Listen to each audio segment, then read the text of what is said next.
नरसंहार बंद करो, बंद करो, बंद करो। आवाज दो, हम एक हैं, आवाज दो, हम एक हैं। इसराइल को हथियार सप्लाई करना बंद करो, बंद करो, बंद करो। इसराइल को हथियार सप्लाई करना बंद करो, बंद करो, बंद करो। इसराइल को मैनपावर भेजना बंद करो, बंद करो, बंद करो। देश की सच्चाई सच छुपने नहीं देंगे। यहाँ सहभागी मित्रों, फिलिस्तीनी के ऊपर जो आज हो रहा है, सेकेंड वर्ल्ड वॉर के दौरान यहूदियों पर हिटलरों का भी ऐसा ही था। और जब हिटलर ने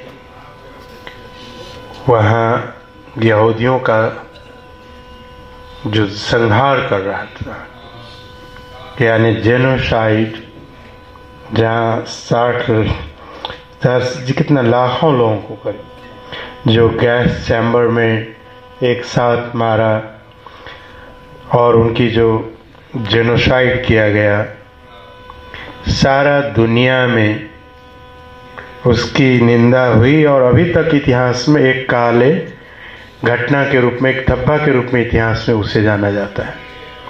उतने करने के बावजूद भी हिटलर युद्ध तो नहीं जीता और उन्हें आत्महत्या करनी पड़ी और उसका जो फासिज्म था उसका अंत हुआ। वियतनाम की चर्चा हुई। वियतनाम एक बहुत ही गरीब, आर्थिक रूप से बहुत ही कमजोर, सामरिक रूप से कमजोर छोटा सा मुल्क था अमेरिका के आगे।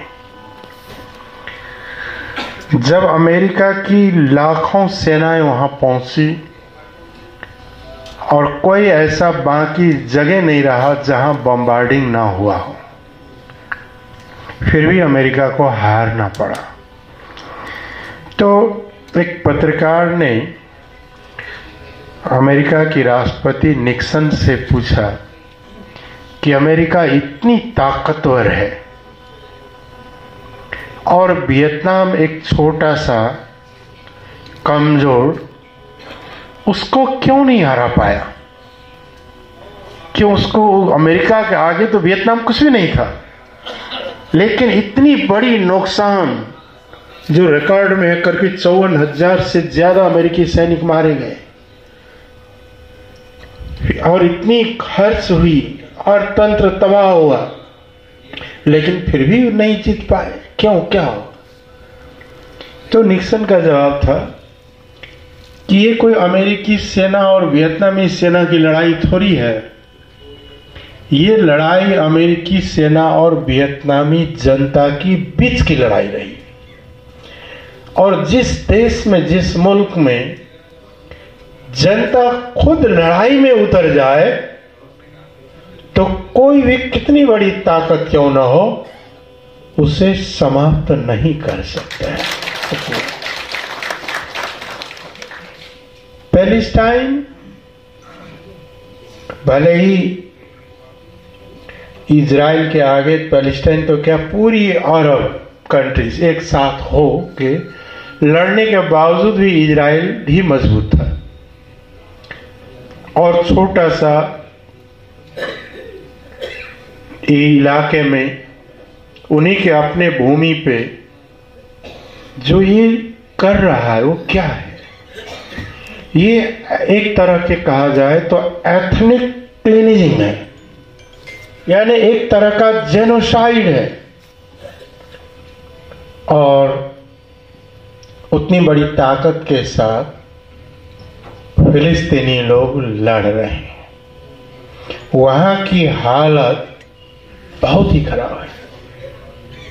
जैसे शायद हमें जितनी बड़ी पीड़ा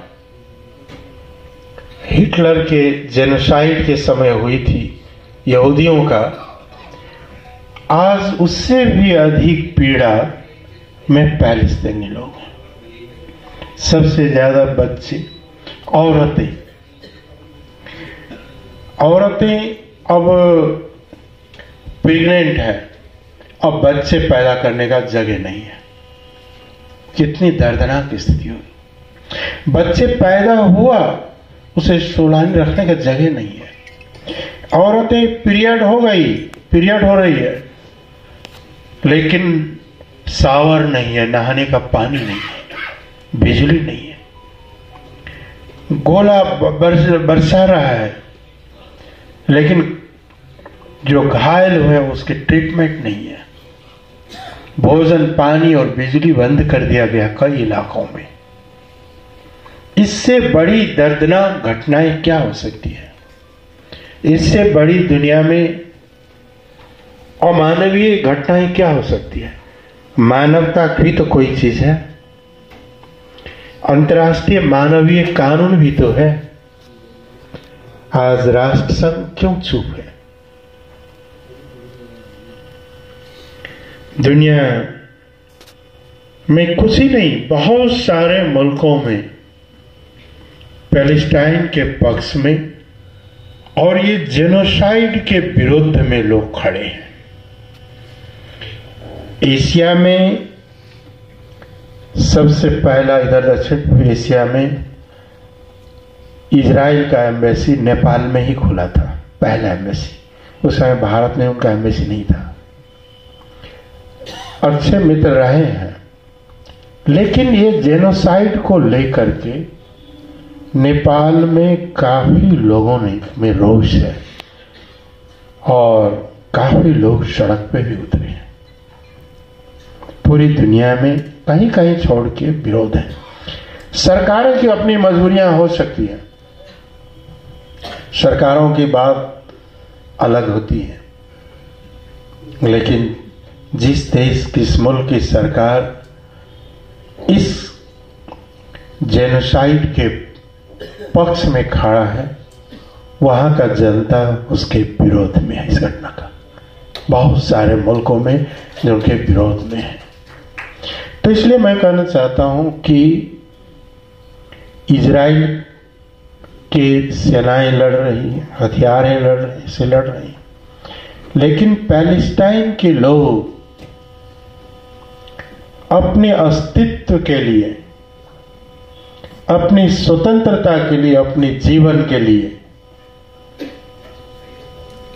सारा, बूढ़े बच्चे सारा के सारा उठ खड़े हुए और लड़ रहे हैं। उन्हें परास्त नहीं किया जा सकता, वो परास्त हो ही नहीं सकते। वो अंतिम तक लड़ेंगे जब तक पैलेस्टीन का एक भी आदमी रहेगा, वो भी लड़ेगा ही, लेकिन वो पराजित नहीं हो सकता है। और इजराइल को बैक होना ही पड़ेगा। पैलेस्टाइन के अस्तित्व को स्वीकार करना ही होगा। उनके अस्तित्व का अर्थ है उनकी टेरिटोरी को, उनके जीवन को, उनके कल्चर को, उनके इकोनॉमी को, उनके फ्रीडम को एक्सेप्ट, स्वीकार करके सम्मान के साथ आगे बढ़ना होगा। जो घटनाएं हो रही है ये निंदा लायक भी नहीं, उससे भी नीचे है, और इसे तुरंत बंद कर देनी चाहिए और ये जेनोसाइड को बंद कर देनी चाहिए। फिलिस्तीनी के अस्तित्व को स्वीकार करें और उनके न्याय पाने का हक है फिलिस्तीनी को भी, उन्हें उपलब्ध कराएं। और राष्ट्र संघ को इसमें एक्टिव होना चाहिए और सारी दुनिया को ये जेनोसाइड के खिलाफ खड़ी होनी चाहिए। और हम सब खड़े हैं। पैलेस्टाइन में जो अमानवीय घटनाएं हो रही है, जो नरसंहार हो रहा है, जो एथनिक क्लीनिंग हो रही है, इसे बंद होनी चाहिए। और मैं आप सबका धन्यवाद दूंगा, आयोजक ने, आपने आयोजन किया, हमारे सुनील जी को आप लोगों ने इनवाइट किया और मुझे भी कुछ दो शब्द कहने का अवसर मिला। बहुत बहुत शुक्रिया, बहुत बहुत धन्यवाद।